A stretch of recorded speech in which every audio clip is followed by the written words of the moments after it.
Muy buenas tardes, estimados radioescuchas de Ministerios de Amor y Esperanza. Les saludamos con mucho gusto esta tarde de domingo 11 de octubre, el segundo domingo de octubre. Obviamente ya estamos en pleno otoño, ya el clima pues es un poco más benévolo, aunque de vez en cuando por ahí el calor se deja sentir todavía, pero ya estamos obviamente más tranquilos en cuanto al calor y también en cuanto a la pandemia del COVID o coronavirus. Bueno, pues ya estamos también más, gracias a Dios, un poquito más abajo. Y en esta ocasión queremos hablar a nuestro servidor pastor Israel Gómez. Quiero platicar un poco con el doctor o con el médico David Vélez. ¿Cómo estás, David? Buenas tardes. Muy bien, pastor, muchas gracias por la invitación. Pues gracias a Dios, muy bien. Qué Muy bueno, bien, David, que estés bien junto a tu familia. Esta tarde queremos platicar, en este mes estamos platicando sobre temas de salud.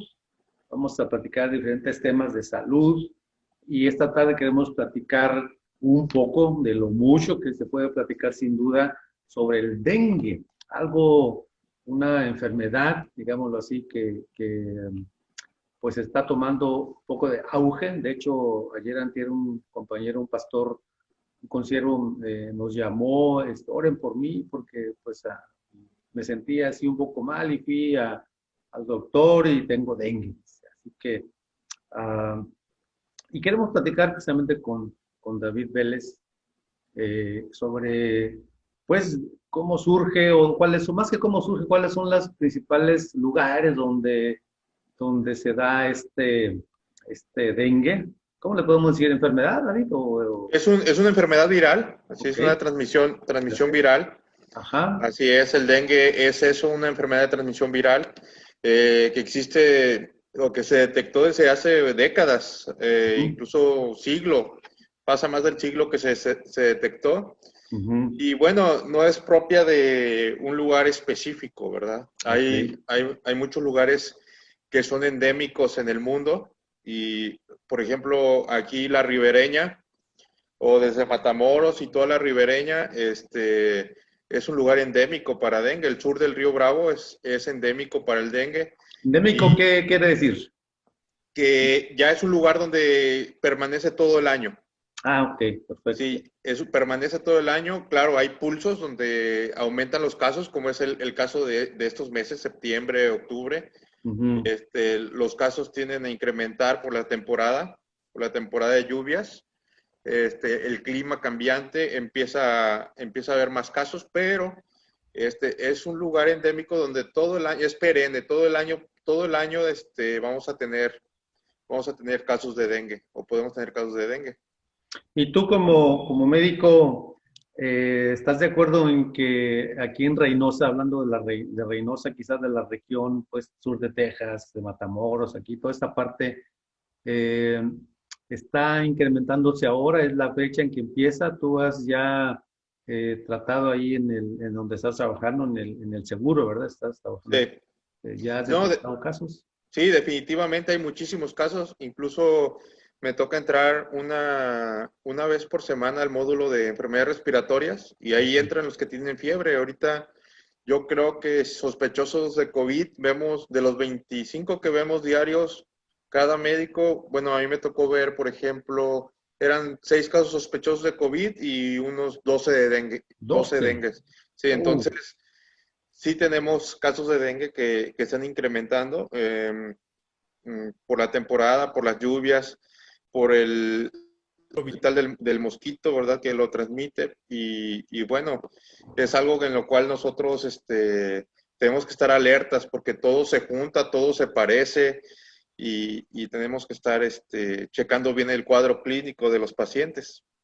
Sí, precisamente quizá más adelante hablemos un poco de eso, porque ahora se ha juntado pues tanto el dengue como el COVID, entonces me imagino que tiene sus riesgos eso, pero vamos a hablar un poquito de lo que estamos ahorita, pues como tú comentas, hay más casos ahorita, al menos aquí en Reynosa, de dengue, entiendo como tú lo dices, que de COVID en este caso, pero dinos, yo estaba leyendo que se da en regiones tropicales, subtropicales o en lugares donde se estanca mucho el agua. Quizás, como tú comentas, aquí por el río Bravo se dan muchos esos encharcamientos, lagunas, charcos y luego pues a veces la ciudad o parte de la ciudad no ayudan mucho y somos muy dados también aquí, bueno, están los canales, ¿verdad? Y pues las Claro. llantas y tantas cosas por ahí que Ujú. somos, como tú dices, un lugar muy ad hoc, como se dice, para este tipo de enfermedad de transmisión, que entiendo que no se transmite de persona a persona, ¿verdad? Es simplemente, no es como el COVID que se transmite a través Así de, es. sino es algo que si el mosquito te pica a ti y va y le pica al otro, pues probablemente te vaya a tocar también, ¿verdad? Algo Así así. es. ¿Qué nos puedes decir? ¿Cuáles serían los síntomas, las personas que nos están escuchando y viendo? ¿Cuáles son los síntomas más significativos? ¿O cómo empieza? ¿Cómo puedo decir, ay, oye, como que tengo dengue? O a lo mejor no se puede Ah. saber hasta no hacer un examen, ¿no? ¿Cómo es eso? Bueno, hay que sospechar de dengue cuando una persona está bien, completamente bien, Ujú. y a la hora ya tiene fiebre alta.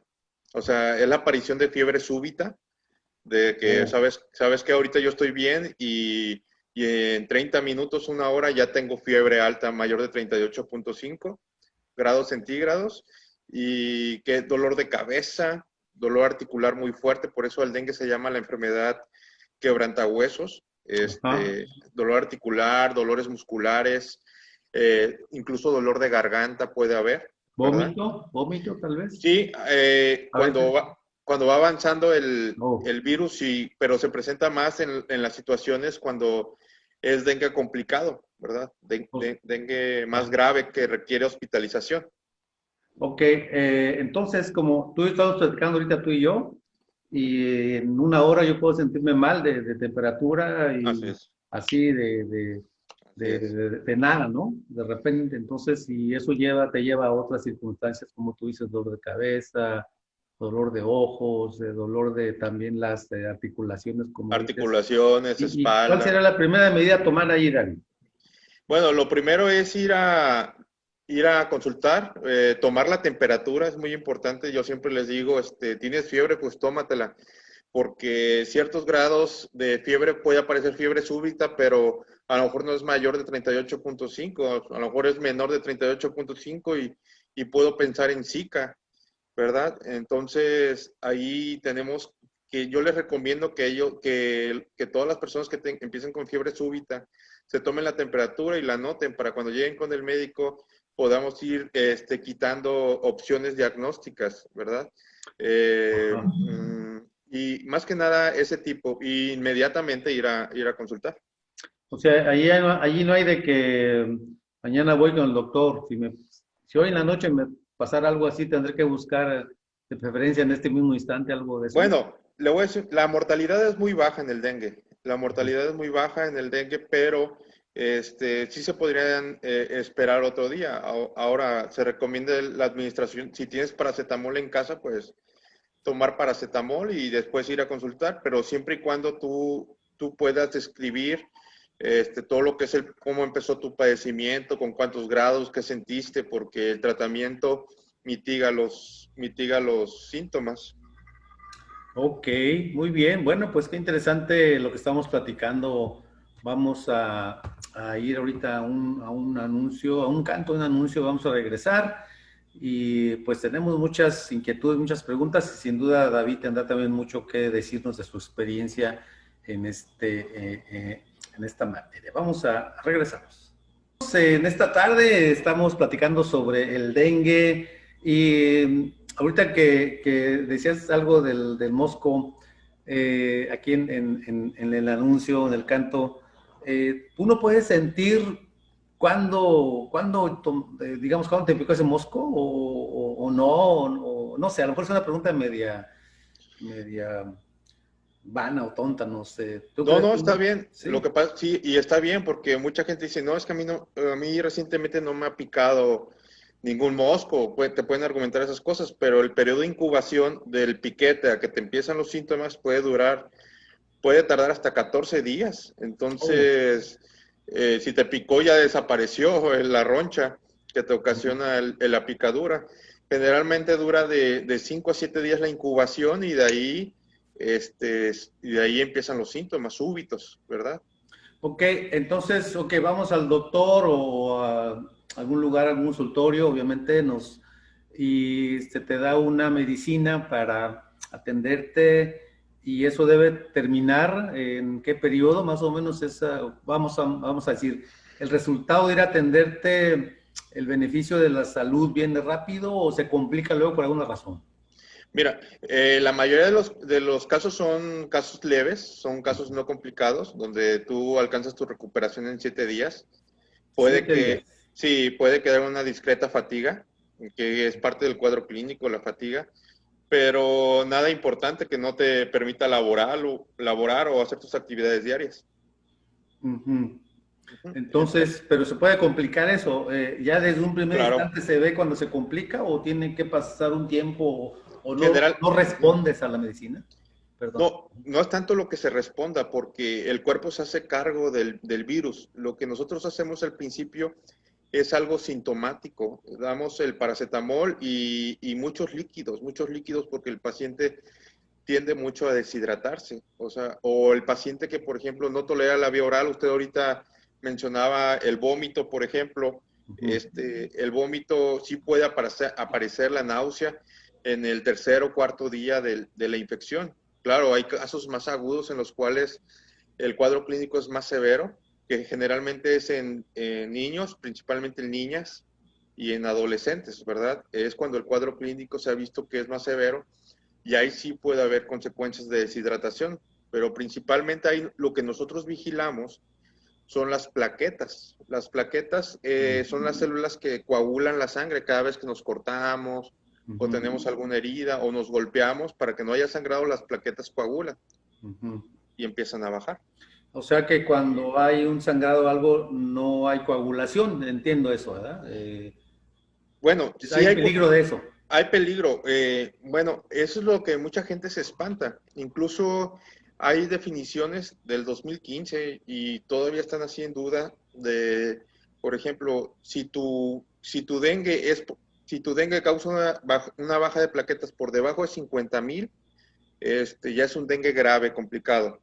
Pero si el Ujú. paciente está comiendo bien, si el paciente está tomando bien agua, no tiene fiebre, su estado general es bueno, pues bueno, se puede tratar ambulatorio, ¿verdad? Ajá. Y estar checando los exámenes de biometría para checar las plaquetas. ¿Cuántos casos de dengue, David, tú como médico conoces o hay científicamente dos o tres o cuántos crees que hay? Bueno, nosotros les llamamos serotipos, y se enumeran del 1 al 5. Oh, En el 2015 salió el quinto, que es un dengue que se detectó que había más casos hemorrágicos, pero ese es en el sur de Asia, en Malasia.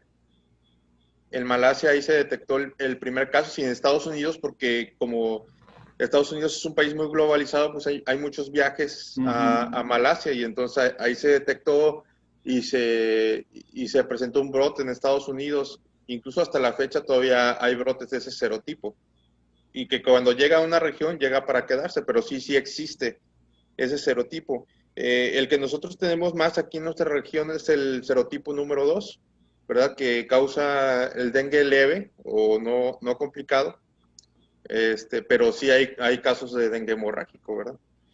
Ajá, y digamos, como en el caso, por ejemplo, del COVID, ¿hay o habrá algún tipo de población más expuesta o al que le haga más daño el dengue a los niños, a los jóvenes, a los adultos o no tiene nada que ver eso? No, sí tiene que ver. O sea, la estadística epidemiológica, sobre todo en Latinoamérica, que es donde más casos de dengue actualmente, en África, obviamente, Ujú. en África, donde al parecer ahí se originó todas estas enfermedades, al igual que el paludismo, pero en Latinoamérica se ha visto que afecta más a niñas y adolescentes.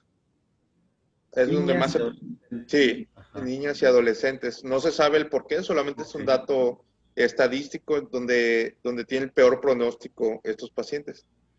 Ujú. Tal vez ahorita alguien pudiera preguntarse, algo que quizá por ahí ya han comentado. ¿Cuál será la diferencia más marcada o lo que así definiría la diferencia entre COVID y dengue desde tu experiencia? Ok, bueno, para empezar, los dos son virus, se transmiten de forma diferente, pero pertenecen a dos familias diferentes de virus. Eh, el virus, el virus del dengue se llama, pertenece a la familia Flavivavirus, así se llama. Y estos solamente necesitan, estos específicamente necesitan un mosquitos, en este caso el Aedes, para poder transmitirse, ¿verdad? Que el mosquito viene, te pica a ti y que estás infectado y luego va y pica a otra persona. Pero en cuanto a síntomas. No. Los síntomas generalmente es lo súbito. En el dengue es algo que aparece súbitamente y hay dolor de cabeza intenso, dolor retrocular atrás de los ojos, es muy característico, dolor de cabeza, puede haber dolor de garganta y dolor muy intenso de articulaciones. Y en el COVID no hay un cuadro clínico específico, pero sí tenemos criterios, como por ejemplo debe haber dolor de cabeza, tos y fiebre, no necesariamente mayor de 38.5. Si cumplo dos de esos tres, ya tengo criterios, ¿ok? Puede haber dificultad para deglutir, también puede haber dolor articular, ¿verdad? Pero aquí generalmente lo que te lo marca es el inicio, que es súbito. Ok. O sea, puedes estar sin tos, sin dolor de garganta, y de repente te aparece la fiebre, digamos, ¿verdad? Así es. Y bueno, y ahí también hay que tener cuidado porque la influenza también es de inicio súbito. Ok. Sí, entonces la influenza es de inicio súbito, entonces ahí, pero la influenza es de inicio súbito con un dolor de cabeza muy intenso y tos generalmente seca, sin dolor de garganta ni escurrimiento. Ok, ¿verdad? Okay. Estaremos hablando de influenza, Dios mediante, en unos programas más. Estamos hablando entonces, gracias David por cuestión de dengue. Ya nos dijiste algunos puntos de dengue que pudiera ser más grave. Vamos a platicar ahorita que regresemos de unos anuncios y un canto, algunas de las medidas de prevención, cómo podemos prevenir el dengue aquí en nuestra ciudad, ¿verdad? ¿Qué medidas debemos tomar? ¿Qué ropa tal vez usar? ¿No exponernos a qué? Si hay algún tipo de repelente, hasta dónde es bueno, en fin, varias cosas que podríamos platicar. Regresamos en unos instantes. Muy bien, amigos, radioescuchas, pues regresamos en este domingo 11 de octubre. Les agradecemos mucho la atención que ponen a este programa de radio y ahora pues estamos tratando también de ir poniendo los programas en video. Ya estaremos comunicándole cómo lo haremos. Estamos con el médico David Vélez, amigo médico también de la familia y médico de muchos amigos nuestros también. Un excelente doctor. ¿Dónde trabajas, David? Platícanos un poquito dónde está si es que lo puedes hacer, consultorio, en fin. Bueno, yo trabajo para el Instituto Mexicano del Seguro Social. Soy médico especialista en medicina familiar y tengo 9 años de antigüedad ahí. Mi consultorio se ubica en el Boulevard Mil Cumbres. Ahí es una clínica periférica del Instituto Mexicano del Seguro Social y ahí estoy laborando actualmente. Gracias, David. ¿Qué más podemos platicar sobre el dengue? Antes de irnos al canto y a los comerciales, te comentaba de algunas prevenciones que pudiéramos tener, aparte de algunos otros datos que tú nos quisieras comentar, base a tu experiencia, lo que tú has visto en esos años sobre el dengue. Bueno, nada más, antes de pasar a las medidas preventivas, comentar que no es un problema menor, es un problema de salud pública importante que cada año azota nuestra región. Principalmente del sur del Río Bravo. Hay muchísimos contagios. Latinoamérica sufre muchos de contagios. La región del Caribe, de Haití, República Dominicana, es un área súper endémica de COVID. Cada vez que viajas allá, de COVID, perdón, de dengue, cada vez que viajas allá es un riesgo de que vayas a contraer el dengue. Se calcula que aproximadamente en el mundo hay hasta 500 millones de infectados de dengue anualmente. Entonces, es algo que puede pasar y que desafortunadamente no, se tiene que controlar mediante las medidas preventivas. Pero en zonas como África, por ejemplo, o el sur de Asia es difícil, incluso Latinoamérica, aunque se tenga el recurso, la cultura no nos ayuda a poder prevenir lo mejor posible. Bueno, entre las medidas preventivas es importante recordar que el mosquito que lo transmite pues se reproduce en agua, y mucha gente, o se pensaba hasta hace 10 años, se pensaba que era agua sucia donde se podía estancar en los charcos, en las llantas, en charcos de agua sucia, lagunas, etcétera, contaminadas, etcétera. Pero no, se ha demostrado que también se puede reproducir el mosquito en agua limpia, en agua limpia. Es por eso que nosotros debemos tener cuidado con el estancamiento que tenemos de agua, que nuestros barriles de agua, depósitos de agua estén bien tapados, no tener agua encharcada, tener patios limpios, sin zacate, donde favorece la estancia del mosquito, etcétera, etcétera. También el uso de protector contra mosquitos, repelente, es importante ponerlo, y más si ya padeciste alguna vez el dengue complicado del que hablábamos hace un rato, ¿verdad? Hablábamos también un poquito sobre el hecho de que en la ropa podrías tener un poquito de ropa, vamos, que cubra un poco más algunas partes de tu cuerpo, quizá tus brazos, cuando vas a algún lado tal vez, o en la noche, que a veces cuando más, bueno, no cuando más, sino quizás estás o en lugares donde hay algo de plantas o esto, ¿no? A veces aquí en las plantas mismas de las casas, pues ahí hay mosquitos, ¿no? Como no salir así tan descubierto. Uno aquí, al menos aquí en la frontera, pues andas así esta vez hasta en camiseta o muy desprotegido, ¿no? Entonces creo que tendríamos que tener ciertos cuidados. Entiendo también que no hay una vacuna, así leído, contra Así esto. es. ¿Mm? Así es, y ya lo he intentado con las vacunas, lo he intentado en el 2012. Estados Unidos estuvo a punto de sacar la vacuna, pero se demostró que solamente al 30% de las personas a las que se le administró en la prueba para probar la vacuna, solamente le sirvió. A las demás, pues se infectaron de igual forma. También en 2015, también aquí en México se intentó fabricar una vacuna, de la cual desafortunadamente no fue favorecedor. Sobre las medidas preventivas, pues sí, usar ropa de manga larga, pantalones. Eh, Hay horas del día en las cuales el mosquito sale más o es más probable que te pique, ¿verdad? Muy de mañana, como de 7 a 9 de la mañana, y en la tarde, al atardecer, al final de la tarde, también el mosquito es cuando más sale y más riesgo de que te pique puede haber, aunque te puede picar a cualquier hora del día, pero donde más abundan los mosquitos en el medio ambiente es muy de mañana y ya al atardecer, las Como últimas dicen horas del del día. pueblo, cuando salen por el pan, ¿no? Ahí está el mosquito. Exactamente, exactamente. Ok, déjame preguntarte algo que a lo mejor no es muy científico, pero a lo mejor puedes reírte de mi pregunta. Te la hice hace rato antes ahora sí que fuera de cámaras. Eh, Se habla del covidengue, ¿es una expresión del pueblo? ¿De quién? ¿O tú la has escuchado allí donde estás? ¿O qué es eso? ¿Por qué ahora dicen que como que se fusionan las enfermedades? ¿O simplemente es porque es la época? ¿Cuál es tu opinión, si quieres, así? No, pues no es imposible que una persona tenga dengue y COVID al mismo tiempo. Incluso he sospechado de personas que lo tienen por el cuadro clínico, porque o tengo duda diagnóstica y pido laboratorio y me salen con plaquetas bajas, pero tienen un cuadro respiratorio bien marcado.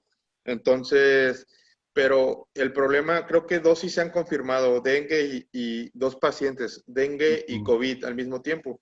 El problema aquí es de que no se muestrea a toda la gente que tiene casos sospechosos de COVID. Si se hicieran todas las muestras pertinentes y necesarias, pues entonces sí, sí podríamos decir que están contagiadas de las dos cosas, pero no, no es nada descabellado, claro que sí Y puede eso, haber. perdón, eso, si alguien tuviera esas dos síntomas de una enfermedad y otra, ¿eso es mucho más grave o más riesgoso, tal Pues vez? sí, sí, Ujú, porque sabemos que las dos enfermedades se pueden complicar, tanto ujú. el dengue a dengue hemorrágico, ah, tanto el COVID para neumonía, ¿verdad? O falla respiratoria. Aunque de alguna manera, creo yo, todavía no hay estudios que lo demuestren, que se pueden contrarrestar una con la otra, porque el problema del COVID es de que en los pulmones se coagula la sangre. No es tanto la infección de los pulmones, sino la coagulación que hay en la sangre.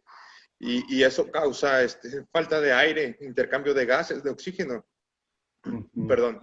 Y en el dengue todo lo contrario, el dengue ocasiona que sangre, que no se coagulen las Ah, plaquetas. perfecto, sí, ya entendí. Entonces ahí probablemente pudiera haber alguna asociación a favor, pero Genética. Ujú, sí, pero de que pueden estar infectados de las dos, sí.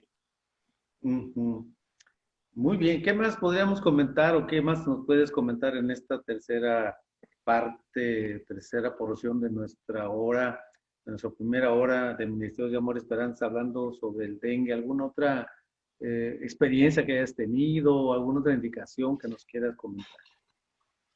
Bueno, importante lo que comentamos hace un momento sobre la salida, los horarios, el repelente, mosquiteros en las casas, Mm, etcétera, etcétera. Eso es importante.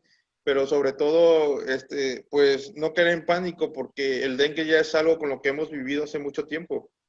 Hace mucho tiempo. No quiero que lo vean como normal, pero sí es algo a lo cual nosotros debemos estar acostumbrados a estar previniendo año con año o durante todo el año y en las temporadas altas de dengue. Hay otros países que necesitan, que sí se tienen que cuidar mucho. Por ejemplo, eh, si no mal recuerdo, en Portugal, en 1920 fue el último brote que habían tenido. Y ahora en el 2012 tuvieron 2.000 casos de dengue. Y no, o sea, de repente se desató ahí en una bahía de Portugal y hubo mucha mortalidad.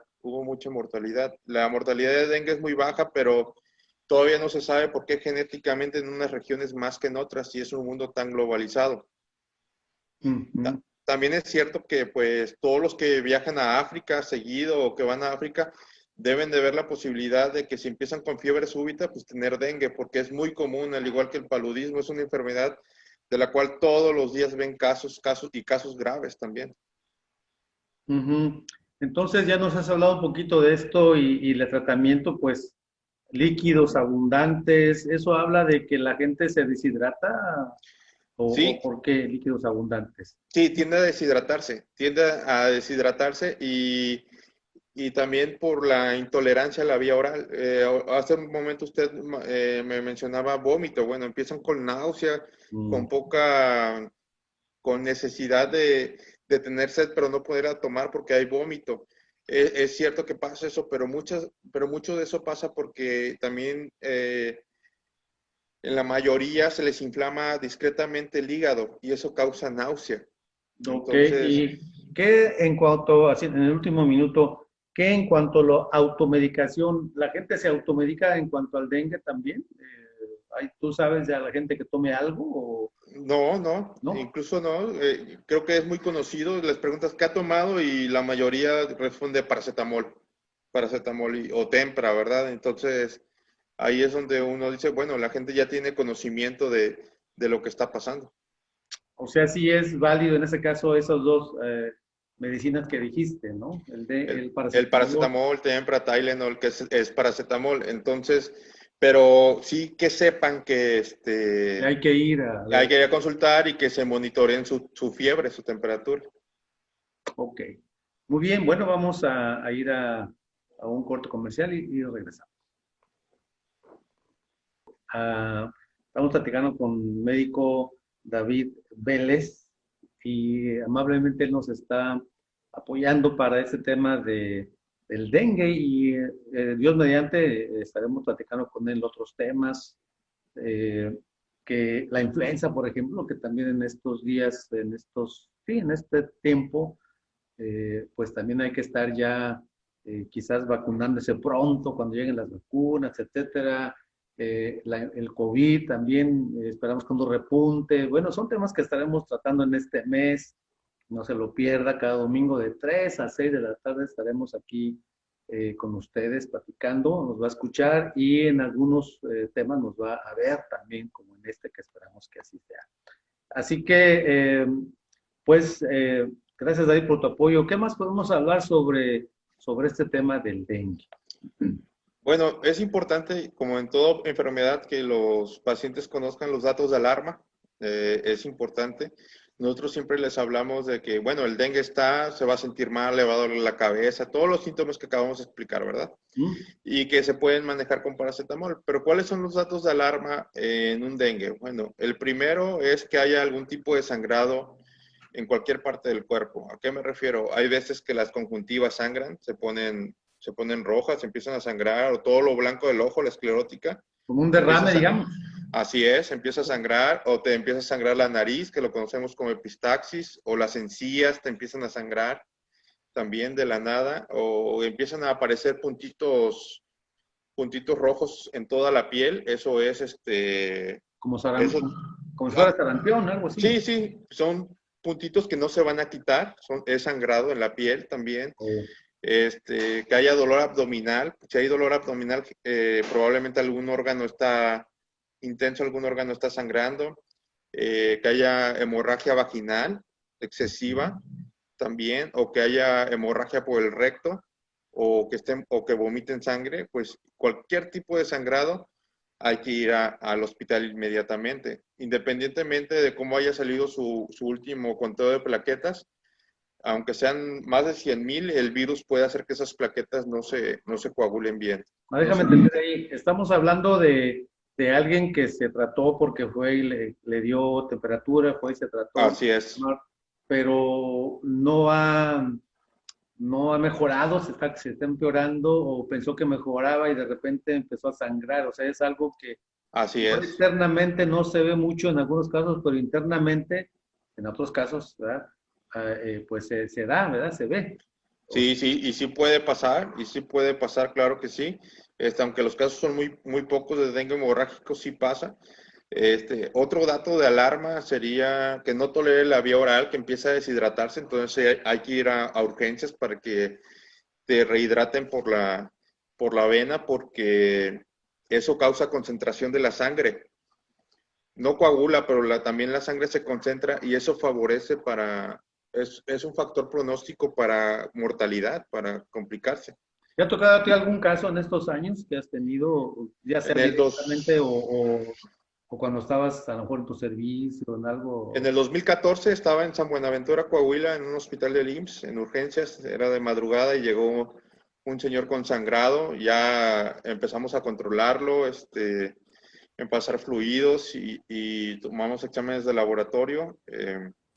Salió adelante, nada más que tuvimos que estarlo manteniendo vivo durante toda la madrugada porque no teníamos una ambulancia viable, ¿verdad?, para llevarlo a Monclova. Entonces, ahí lo tuve en el cubículo de paciente grave, de choque, nosotros le llamamos, y lo intubé, lo manejé con líquidos, lo mantuvimos vivo, ¿verdad? Y ya no supe más de ese paciente. Fue el último que vi en ese entonces, pero sí es algo muy grave. Son pocos los casos, pero sí la mortalidad puede ser alta. O sea, sí ha muerto gente por eso, vamos. Sí ha muerto gente. Aquí en México. Sí, claro. Claro, tenemos muchos factores en contra aquí en México para cualquier padecimiento grave, que es el acceso a hospitales de segundo o tercer nivel para la atención. Entonces, a veces las distancias son más de 1 o 2 horas, entonces ahí se va la vida. ¿Qué sería, si nos explicas, hospitales de segundo o tercer nivel? ¿A qué te refieres cuando hablas de eso? Hospitales que están en lugares urbanos. Como aquí Reynosa tenemos el Hospital 15, el Hospital 270, tenemos el Hospital General donde tienen más recursos, más soluciones. Digamos que en alguna población los hospitales son demasiado sencillos, demasiado pues sí, sin muchos elementos a lo mejor que contar y tienes que llevarlo a un mejor hospital, obviamente. Exactamente. Hay algunos pacientes de dengue que se tienen que internar, como el que no tolera la vía oral, yo lo rehidrato, lo dejo en condiciones y lo mando para su casa. Pero hay otros que no, que tienen que estar hospitalizados e incluso en una unidad de cuidados intensivos. Uh-huh. Bueno, ¿qué podemos resumir en estos 2, 3 minutos que nos quedan en esta primera hora? ¿Qué podrías nuevamente quizás marcar otra vez? Cuidados, síntomas, a lo mejor ya nos dijiste, ¿verdad? Pero quizás para tratar de hacer un resumen de todo lo que platicamos hoy, ¿qué nos podrías comentar, David? Primero, que el dengue es una enfermedad que hemos tenido de toda la vida. Segundo, que se transmite por la picadura de insectos, que ahorita estamos en una temporada alta, que tenemos que cuidarnos, que el mosquito te puede picar a cualquier hora del día, que es más probable que te pique al atardecer, al terminar la tarde o por las mañanas. Que hay que cuidarse, que si empiezan con fiebre, por favor, se tomen su temperatura, que vean las características de la fiebre, que si apareció de repente o que si apareció poco a poco. Sí, también cuidar los cuidados, ¿verdad? El repelente, mosquiteros, quitar depósitos de agua, aunque sea agua limpia, hay que taparlos. Cuidados y medidas generales. Acudir al médico en cuanto les sea posible. Generalmente el dengue no se les va a complicar, ¿sí? La mayoría de los casos de dengue es dengue no grave, no complicado, y les va muy bien. Les van a doler mucho los huesos, se van a sentir morir, se van a sentir muy cansados, ¿sí? En los casos más leves, pero en cuanto al dolor muy fuerte, es con un dolor de cabeza intenso. Pero no duden en atenderse, en ir a que en este momento donde estamos en el momento de pandemia, a que les confirmen que es dengue. Sí, lo que te iba a comentar, que es bueno saberlo, porque ya ves cómo la cuestión mental en cuanto al COVID es tremenda, sí, ¿no? Entonces, si tengo algunos síntomas, voy a pensar a lo mejor que es COVID o algo y no es, ¿verdad? Entonces puedo hasta agravarme sin realmente tener el por qué, ¿no? Así es. Llevar a un diagnóstico certero y obviamente cuidarnos, porque sin duda, como decimos, se puede complicar y dar paso a otra situación, ¿verdad? Así es, y por eso no hay que bajar no hay que bajar la guardia, hay que continuar. Si sabemos que nos hemos cuidado muy bien, que hemos tenido todas las medidas sanitarias, que cumplimos con todos los pasos necesarios para no infectarnos, pues con más probabilidad pensar que pueda ser dengue si nos empieza a dar fiebre o alguna otra enfermedad infecciosa, ¿verdad? Uh-huh. Muy bien, David. Pues nuestro médico que nos apoya mucho aquí en los programas. Muchísimas gracias por tu apoyo, por tu ayuda. Dios mediante nos estaremos viendo en algún otro programa. Agradecemos tu tiempo y pues gracias a Dios por tu vida. Yo sé que eres una persona que ama lo que hace, ¿verdad? Y ama a las personas también. Creo que la medicina es una de las profesiones más nobles que puede haber porque pues te das por la gente. Hemos visto en estos días de pandemia como muchos doctores pues han dejado su vida, su propia vida ahí, ¿no? En amor a la gente, a su profesión y a veces nosotros los que no nos dedicamos a eso somos un poco más cabezones, ¿verdad? Como, nah. Pero ustedes, digo, felicidades y te admiramos y admiramos a todos los doctores porque pues realmente están exponiéndose día a día, ¿verdad? Y pues que Dios te siga bendiciendo junto a todos tus compañeros, compañeras. Y gracias, David. Esperamos saludarnos pronto nuevamente y pues muchas gracias por este momento que nos da. Saludos a tu familia. Muchas gracias, Pastor. Igualmente, gracias por la invitación. Gracias a todos, amigos. Nos vemos Dios mediante el próximo domingo. Muchas gracias. Hasta luego.